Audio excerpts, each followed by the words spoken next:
உந்தன் வாழ்க்கை, உந்தன் நலன்கள், உந்தன் வளங்கள் என்று மட்டும் வாழ்ந்து போக எண்ணி விடாதே. நீ இருந்து சென்ற கதையை மறக்க பண்ணி விடாதே.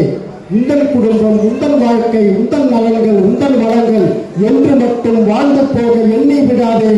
நீ இருந்து சென்ற கதையை மறக்க பண்ணி விடாதே. உனக்கு மட்டும் நீ உழைத்தால் உலகம் உன்னை நினைக்குமா? உனக்கு மட்டும் நீ உழைத்தால் உலகம் உன்னை நினைக்குமா? தனக்கு மட்டும் வாழ்ந்து செத்த தனியன் வாழ்வை மதிக்குமா? உந்தன் குடும்பம், உந்தன் வாழ்க்கை, உந்தன் நலன்கள், உந்தன் வளங்கள் என்று மட்டும் வாழ்ந்து போக எண்ணி விடாதே. நீ இருந்து சென்ற கதையை மறக்க பண்ணி விடாதே. சொந்தம் பேசி சொந்தம் வளர்த்து சொத்து நிலங்கள் மனைகள் சேர்க்க, சொந்தம் பேசி சொந்தம் வளர்த்து சொத்து நிலங்கள் மனைகள் சேர்க்க என்று மட்டும் வாழ்ந்து போக எண்ணி விடாதே. நீ இறந்த பின்னும் உலகம் இருக்கும் மறந்து விடாதே. உந்தன் குடும்பம், உந்தன் வாழ்க்கை, உந்தன் நலன்கள், உந்தன் வளங்கள் என்று மட்டும் வாழ்ந்து போக எண்ணி விடாதே. நீ இறந்த பின்னும் உலகம் இருக்கும் மறந்து விடாதே. அன்னை மொழியும் அன்னை நிலமும் அனைத்து மக்களும் வாழ நினைக்கும் உன்னை உலகம் மறப்பதில்லை, ஒதுங்கி விடாதே. அன்னை மொழியும் அன்னை நிலமும் அனைத்து மக்களும் வாழ நினைக்கும் உன்னை உலகம் மறப்பதில்லை, ஒதுங்கி விடாதே. நீ உழைக்கும் உழைப்பில் உலகம் செழிக்கும், பதுங்கி விடாதே.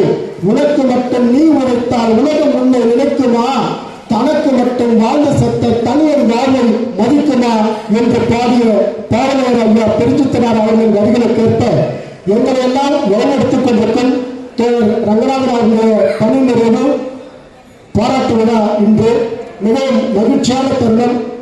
நீண்ட நெடுங்காலம் அரசு பணியில் இருந்து அதிலும் தான் ஏற்றுக்கொண்ட கொள்கை புரட்சிகர இளைஞர் முன்னணியின் இளம் பிராயத்திலேயே அவர் உள்ளே வந்துவிட்டதால் அதன் நேர்மை, சமூக உணர்வு, சமூக அக்கறை, ஒரு புரட்சிகர இளைஞர் முன்னணி அரசு இந்த நாட்டில் அமைந்தால் எப்படி ஒரு தூய்மையான ஆட்சி மக்களுக்கு தரும் என்பதை நிலைநிறுத்தி காட்டுவர்கள் தான் அந்த அமைப்பிலிருந்து அரசு பணிக்கு சென்ற ஒவ்வொரு தோழர்களும் நிரூபித்து காட்டுகிறார்கள். அவர் கலெக்டரா போயிருக்காங்க, நம்ம தோழர்கள் பல்வேறு அரசு பணிகள் சென்றிருக்கிறார்கள். அவர்கள் எல்லோரும் மக்களுக்கு மிகவும் பொறுப்பாக வாழ்ந்திருக்கிறார்கள். ஏற்கனவே வாழ்த்துறை தோழர்கள் சுட்டிக்காட்டியது போல வணிக வரித்துறை என்பது மிகவும் ஒரு சிக்கலான ஒரு துறை. அந்த துறையில் நேர்மையாக இத்தனை ஆண்டு காலம் பணி நிறைவு செய்வது என்பதே மிகவும் சவாலான ஒன்று. ஒவ்வொரு நாளும் நெருப்பின் மேல் பயணப்படும் போன்ற ஒரு பணி. அந்த பணியை மிக துணிச்சலாக எதிர்கொண்டு அவர்கள் சந்திக்கக்கூடிய சவால்கள், தினசரி சவால்கள், ஒவ்வொரு நாளும் பெரிய பெரிய முதலைகளோடு, அரசியல்வாதிகளோடு, அமைச்சர்களோடு நேரடியாக பகைத்துக் கொள்ள வேண்டிய ஒரு பணி. அவர் பட்ட வலிகள், வேதனைகள் அவரை தவிர நம்மில் யாராலும் உணர முடியாது. நேரடி அமைச்சருக்கு போன் வரும், ஆனால் இவர் தன் கடமையில் தான் அப்போது உறுதியாக நிற்பார்.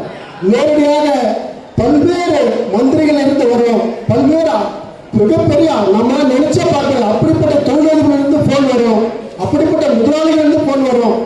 யார்